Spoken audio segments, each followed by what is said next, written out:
Happy New Year, everybody! It is officially the year of 2024. So, of course, today it is time to talk about our top 10 most anticipated movies to come out for the rest of the year. Now, if you don't agree with my list, if you look at my list and you think to yourself, why doesn't he have this movie on there? Or why does he have that movie on there? Well, if you think I'm wrong, you're right, because this is my opinion, not your opinion. So I want to hear your opinion. Put it down in the comment section below. Tell me your top 10 most anticipated movies of 2024. You can go as high as 20, 50, 60, 100, whatever you guys are anticipated for. Let me know down in the comment section below. This is just my list. It's not the right list, and I'm looking forward to seeing your list as well. With all that out of the way, let's get started. Number 10, Dune Part 2. Now, before you go smashing your keyboard asking why this isn't number 1, I will give you the answer right now why this isn't number 1. I haven't seen Dune 1. Yeah, that's right. It's all intentional. I haven't seen Dune Part 1, and I actually haven't even seen a trailer for Dune Part 2. This whole anticipation is just built on what I've heard about Dune. I've got Dune sitting on my shelf right now. I got the Blu-ray. It's ready to go. I'm going to watch it very close to the release of Dune Part 2 so I can just springboard from Part 1 into Part 2, see how it works as an epic story. I love the whole cast and Denis Villeneuve, who is behind the camera for this one, as well as Dune Part 1. So I guess this can be a conjoint effort. I'm really looking forward to watching Dune Part 1 later in this year so I can watch Dune Part 2. Number 9, Inside Out 2. Inside Out was such a brilliant movie from Pixar, and the fact that we're now getting a sequel this many years later, they're going to grow Riley as the audience that were young when they watched this movie have grown. The fact that they're introducing new emotions, starting with anxiety, I think is a brilliant idea, worthy of this now franchise that they are continuing. The trailer alone made the idea look so worth it. It looked so funny, and you could just feel that by the end of that trailer, the possibilities for these ideas are endless. And I'm trusting the team at Pixar to give us another gem, and their track record is so good that I have complete faith in them that Inside Out 2 is going to live up to Inside Out. Number 8, A Quiet Place Day 1. I love the Quiet Place franchise that John Krasinski has built. Part 1 and Part 2 are both excellent films. Now, I'm a little bit worried for Quiet Place Day 1 because in the title, it's Day 1, so obviously they're probably not going to have figured out that these things are attracted to sound. It's probably just going to be a bloodshed massacre, which is not really what I love about the Quiet Place franchise. I love the family elements of the Quiet Place franchise. The monsters are basically just the bonus, and the suspense comes from the fact that they can't make sound or they know the monsters will come. So it's going to be interesting how they handle this movie without that information. Maybe they get the information very early on and it is similar to the A Quiet Place movies that we've gotten in the past, but regardless of that, I love this franchise, I love the ideas, and I'm really looking forward to seeing what they do with this movie. Number 7, Alien Romulus.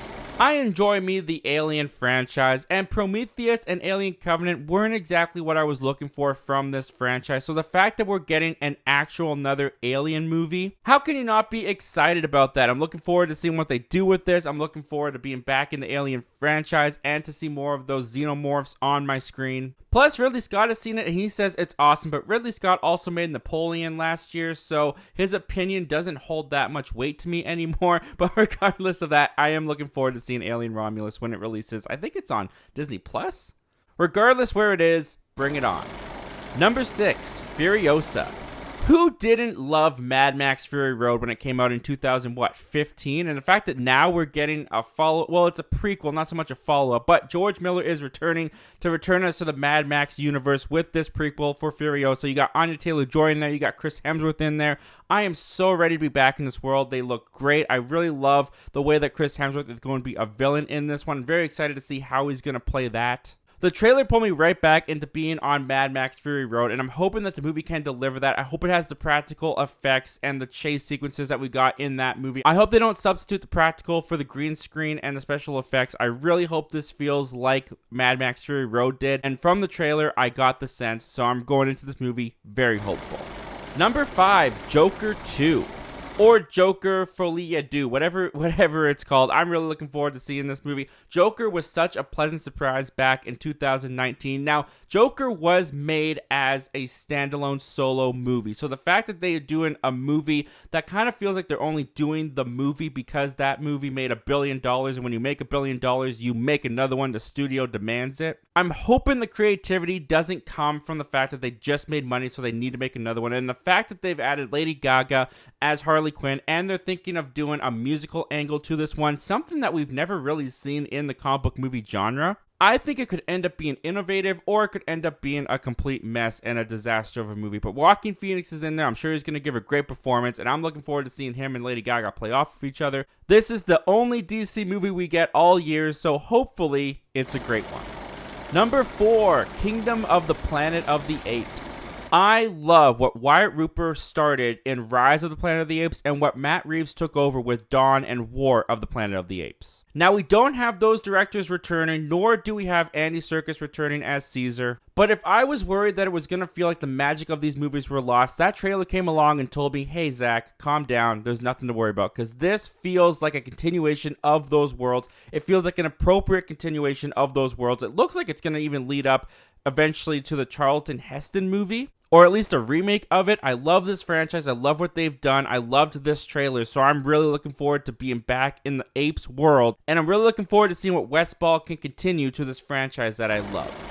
Number 3, an untitled Jordan Peele movie. I have no idea what this movie is. I have no idea what it's about. I think it's supposed to come out in December of 2024, if I remember correctly from the interview that I watched a couple minutes ago. All I know is that if you have 2 movie theater screens in front of me and you ask me to go into a mystery screening one or one that's guaranteed to play a new Jordan Peele movie, I am going into the one guaranteed to play a Jordan Peele movie. This guy, I may not have loved Nope as much as a lot of people did. I liked the second half a lot more than I liked the first half. But Us, as well as Get Out, were both great movies. I am definitely going to be excited for anything this guy puts out until he lets me down a couple more times. But for right now, when I hear Jordan Peele's got a new movie coming out, my brain goes, gotta watch it. And our runner-up at number 2 is Beyond the Spiderverse. Now, you may be thinking to yourself, Zach, that doesn't count. It's no longer coming out this year. Well, I looked on the web. I looked in interviews. No one has definitively said that Spider-Man Beyond the Spider-Verse is not coming out in 2024. It's a high possibility that it's not coming out in 2024, but until they tell me that it's officially not coming out in 2024, I'm going to be excited for Spider-Man Beyond the Spider-Verse. They knocked it out of the park so hard with Spider-Man Across the Spider-Verse that if there's any chance that Beyond Spider-Verse is coming out in 2024, yeah, it's going to be one of my most anticipated movies of the entire year. Cannot wait to see how this thing concludes and where they go with Miles' story. But my number 1 most anticipated movie for the entire year is Deadpool 3.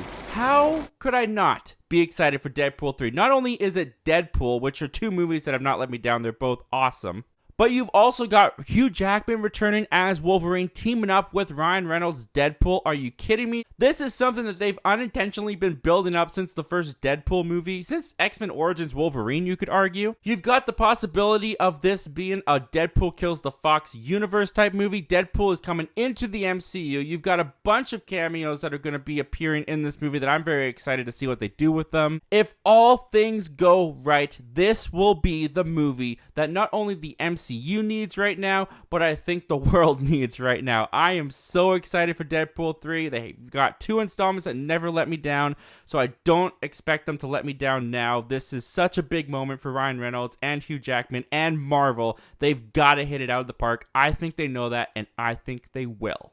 And with that, guys, those are my most anticipated movies for 2024. I am so excited for this year. I'm so excited to spend this year with you talking movies. I got so many video ideas in my head that I'm working through right now. There's going to be a lot more content, I believe, put out this year in 2024. I am determined to make 2024 the biggest year on this channel yet. And with that, we've also got a new goal because you guys absolutely killed it with our goal last year. We hit 2,500 subscribers by Christmas, and I definitely was not expecting that. So thank you to everyone who's joined us, who's subscribed, who's joined the channel, who's part of our community. So excited to have you here, so honored to have you here, and I'm so excited to talk movies with you this year. And guys, this year, our goal for the channel for subscribers is 4,000. Now, I thought 2,500 was a big number to jump to for last year, and you guys showed that you guys can kill it. I believe that we can kill it again and get to 4,000 subscribers before the end of the year, but we need your help to do so. If you're not subscribed and you like talking movies and you're excited to talk movies for the year of 2024, you have come to the right place. We'd love to have you join our community. Consider hitting that subscribe button before you make your way out. As always, guys, thank you so much for hearing me out, and I hope to talk to you guys again all year long.